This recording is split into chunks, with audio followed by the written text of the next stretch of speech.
પાલનપુરમાં તંત્રના પાપે વિકાસ માત્ર કાગળ પર જ જોવા મળી રહ્યો છે। સમયસર ટેક્સ ચૂકવ્યા બાદ પણ પાલનપુરના દેવપુરા નજીકની 8 સોસાયટીના રહીશોને પ્રાથમિક સુવિધાઓ હજુ સુધી મળી નથી રહી। સુવિધાઓના અભાવને કારણે વારંવાર રજૂઆત કરવા છતાં તંત્ર આંખ આડા કાન કરી રહ્યું છે। દેવપુરા નજીક આવેલી 8 સોસાયટીમાં રોડ, સ્ટ્રીટ લાઇટ, પાણી, ગટર સહિતની પ્રાથમિક સુવિધાઓ ન મળતા સ્થાનિકો રસ્તાઓ પર ઉતરી આવ્યા હતા અને નગરપાલિકા વિરુદ્ધ સૂત્રોચ્ચાર કર્યા। સ્થાનિક લોકોની માગણી છે કે નગરપાલિકા તાત્કાલિક ધોરણે રોડ, રસ્તા, ગટર સહિતની સુવિધાઓ આપે, જેથી મચ્છરજન્ય રોગચાળો ફાટી ન નીકળે અને લોકો શાંતિથી રહી શકે।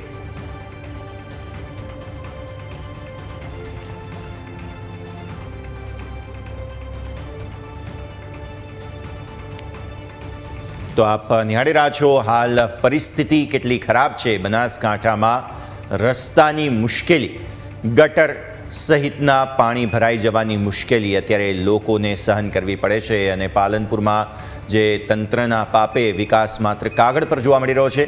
આ આજના દિવસના મહત્વના સમાચાર। અમે ઘણા વર્ષોથી આ સોસાયટીમાં રહીએ છીએ। અમારી સોસાયટીમાં કોઈ સગવડ છે નહીં। અત્યારે ઘણું બધું પાણી ભરાય છે। અમારા નાના નાના બચ્ચાઓ અત્યારે બીમાર થાય છે। મેલેરિયાનો રોગ ફેલાયો છે અને કોઈ કે કોઈ અહીંયા મ્યુનિસિપાલિટીમાંથી કે કોઈ આવતું છે નહીં અને બહુ જ પાણી ભરાય છે। અત્યારે ચોમાસામાં અમારે ઘરની બહાર નીકળવું હોય તો અમને બહુ જ તકલીફ પડે છે। અમારે ઘરની કંઈ વસ્તુ લાવવી હોય તો અમે બહાર પણ નીકળી શકતા નથી। તો અત્યારે ચૂંટણી આવે છે ત્યારે વોટિંગ લેવા માટે બધા અહીંયા ભાઈઓ આવી જાય છે અને મિટિંગો કરે છે અને બધાને કહે છે કે અમને વોટિંગ આપો, અમને વોટિંગ આપો। તો અમારા માટે પણ સગવડ અમારે જોઈએ છે। અમારે પણ નાના બાળકો છે, અમે ઘર પરિવાર લઈને બેઠા છીએ, તો બધા કેમ સાંભળતા નથી? તો અત્યારે આવો, અમારી સોસાયટીનું કંઈક નિવેદન કરો અને અમારે પાણીનો રસ્તો કાઢો, અમારે રસ્તામાં બહાર નીકળવા માટેનો રસ્તો કાઢો અને બધો રોડની પણ તપાસ કરો। રોડ પણ બધો તૂટી ગયો છે, ખાડા પડી ગયા છે, તો કંઈ કોઈ સાંભળતું છે નહીં। તો મ્યુનિસિપાલિટીને વિનંતી છે કે અમારી સોસાયટીમાં આવીને અમારી બધી પરેશાનીનું નિવેદન લાવો। આ સોસાયટી પાલનપુર નગરપાલિકાના અંડરમાં આવે છે। આજ દિન સુધી અહીંયા કોઈ વિકાસ થયો નથી। તમે અહીંયા જોઈ શકો છો કે અહીં સતત પાણી ભરેલું જ રહે છે અને વારંવાર રજૂઆત કરવા છતાંય નગરપાલિકાના અતુલભાઈ છે કે કૌશલભાઈ એ ક્યારેક આવે છે, ના નહીં, પણ સરવાળે કશું થતું નથી। અહીં સોસાયટી આજુબાજુ સ્કૂલ છે, સતત પાણી ભરેલું હોય છે, ગંદવાડ હોય છે, મચ્છર થાય છે, લોકો બીમાર પડે છે, છતાંય કોઈ કશું થતું નથી। તો અમારી કાલે અમે કલેક્ટર શ્રી સાહેબને પણ આવેદનપત્ર આપીને આવ્યા। અહીંયા અમારી સોસાયટીની આજુબાજુમાં બીજી બી 2-3 સોસાયટી આવેલી છે, પણ અમારી સોસાયટી અને આજુબાજુની સોસાયટીમાં પાણીના નિકાલની બહુ ગંભીર સમસ્યા હાલમાં સર્જાયેલી છે। ચોમાસા દરમિયાન અમારી સોસાયટીમાં 2 થી 2.5 ફૂટ જેટલા પાણી ભરાઈ જાય છે, જેમાંથી નીકળવું એકદમ મુશ્કેલ બની જાય છે અને પાણી ઓસર્યા પછી પણ મચ્છર અને નાની જીવાતનો ભય તોળાતો રહે છે। બીજું કે છોકરાઓને સ્કૂલ જવું હોય તો પાણીની અંદર થઈને જવું પડે છે, એમના બૂટ પલળી જતા હોય છે, એમના કપડાં પલળી જતા હોય છે।